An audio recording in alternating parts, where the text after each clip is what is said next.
This is an analysis of Digital Warriors, Women Changing the World, a documentary produced by DW, a German international broadcaster.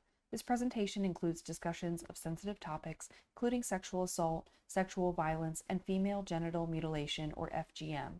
This documentary brings together the stories of women activists worldwide who have used digital technology to organize and amplify their causes in defiance of the patriarchy.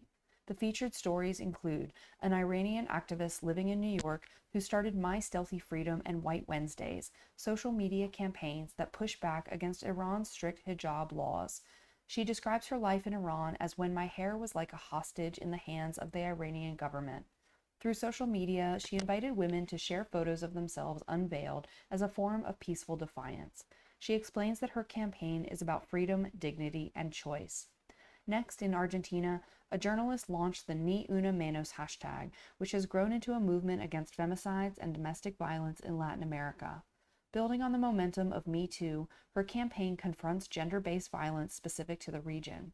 Through her work as a journalist, she gathers stories and draws attention to gender-based violence that plagues her country. Then in Guinea, a survivor of FGM leads the There Is No Limit Foundation, which provides microloans to women to help them start their own businesses and break the cycles of poverty and dependence on men. She also started the Break the Silence campaign to increase awareness and challenge cultural norms around FGM. In Guinea, FGM impacts 96 to 98% of girls, starting from birth and often performed before they turn 12, across all social classes.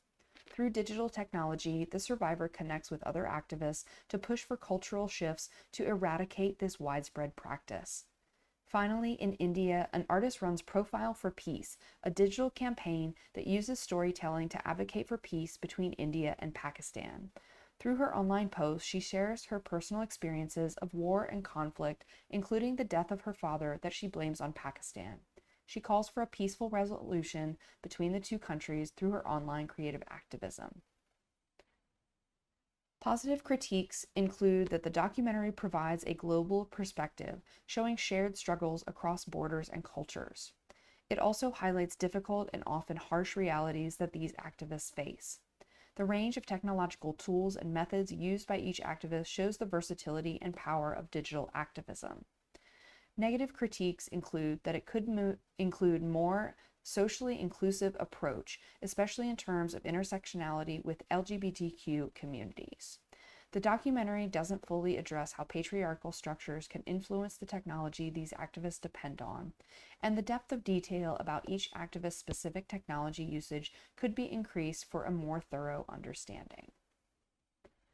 The documentary effectively highlights shared experiences across different cultures, where women face significant limitations on self-expression and personal freedoms. One example is control over their clothing. In Iran, strict laws mandate women's attire, such as wearing the hijab. This connects to a recent news story which depicted the arrest and public harassment of a woman in Iran accused of improperly wearing her hijab. When police detained her, her sweatshirt tore and slipped off, revealing her underwear. In a powerful protest, she removed her pants and walked through a public space, as documented in a widely circulated social media video. Reports following her detention included accusations of beating and sexual violence. This incident, captured by a bystander and shared online, serves as a striking testament to her resistance and has drawn international attention within the digital public sphere. Although women across the globe face unique challenges, the documentary draws attention to universal patterns of patriarchal control, often through controlling our bodies. This film does an impactful job of presenting the harsh realities women face globally. In Guinea, for example, FGM remains widely practiced, rooted in cultural beliefs that link it to cleanliness and women's obedience. This practice affects approximately 3 million girls annually, reinforcing a structure of control over women's bodies from a young age. FGM, along with other forms of bodily control, is ultimately about maintaining patriarchal power. The documentary shows how women in such societies must navigate extreme traumas, from surviving FGM to enduring sexual violence. These stories are vital to the global discourse on women's rights, serving as a reminder of the ongoing need to reform societal practices that infringe on human rights. Another painful reality presented by the documentary is the online abuse women activists frequently endure, including death threats. Despite this hostility, these women continue to share their stories, shedding light on the adversity they face to foster awareness and resilience within their communities. The documentary also emphasizes the range of digital tools and social media platforms that activists use to mobilize around critical issues. All the featured activists utilize Instagram hashtags and built account presence to connect people across boundaries, demonstrating how technology enables them to overcome both physical and systemic barriers. Grassroots movements, mostly inspired by Me Too, highlight the prevalence of sexual assault and harassment that women experience across various social classes and geographic regions. The adaptability of these tools showcases the strength and breadth of digital activism, allowing women to create networks of solidarity and visibility despite global challenges. While the documentary effectively highlights the patriarchy's impact on women's freedoms, it misses the opportunity to fully address the broader social and cultural intersections with LGBTQ+ and POC communities. The patriarchy imposes control not only over women's bodies and behaviors, but also forces society to live by these rules. The patriarchy is the skeleton of all social dynamics that we use to interact with the world. By incorporating more stories from LGBTQ+ activists, the documentary could underscore how intersecting identities contribute to shared struggles against gender, racial, and sexual orientation-based discrimination. Together, these experiences reflect a collective effort for equality and underscore the importance of dismantling patriarchal systems across all communities. The documentary overlooks the patriarchal structures embedded within technology itself, including the tech industry's male-dominated development landscape. Since most large-scale hardware and software creation is still predominantly managed and produced by men, these systems often reflect certain biases, consciously or unconsciously baked into the technology. Moreover, capitalism also plays a role, as social media platforms and other technologies rely on algorithms that are designed for profitability, and sometimes at the expense of equity and inclusivity.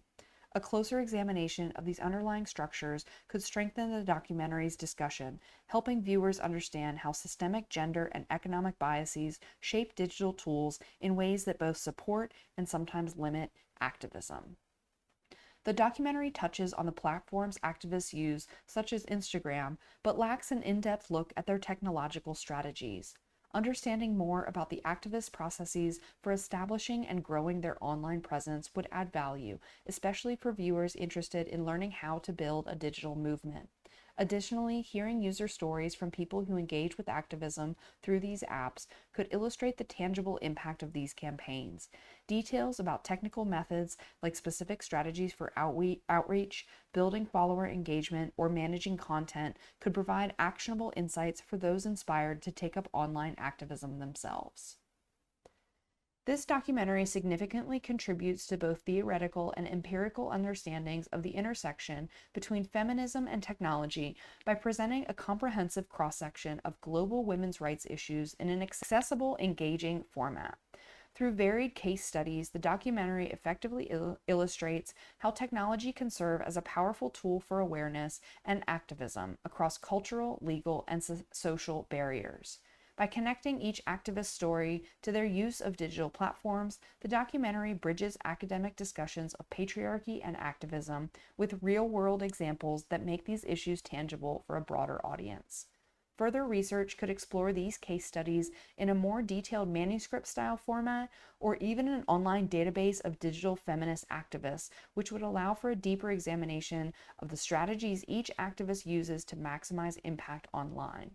Including more specifics on technological implementation, such as how these activists grow their online followings or handle interactions with both supporters and detractors, would provide an invaluable guide for current and aspiring digital activists. Additionally, insight into user experiences, stories from individuals who are inspired or connected to activism through these platforms, could help build an empirical basis for understanding the reach and limitations of online movements. In essence, this work supports the notion that fundamentally women's rights are human rights. As Iranian activist Masih Elinejad describes, it's all about freedom, dignity, and choice for one's own life and body. This leads me to my questions. What does the patriarchy look like in your social media? What gendered content are you receiving, and what are the goals or purposes of that content?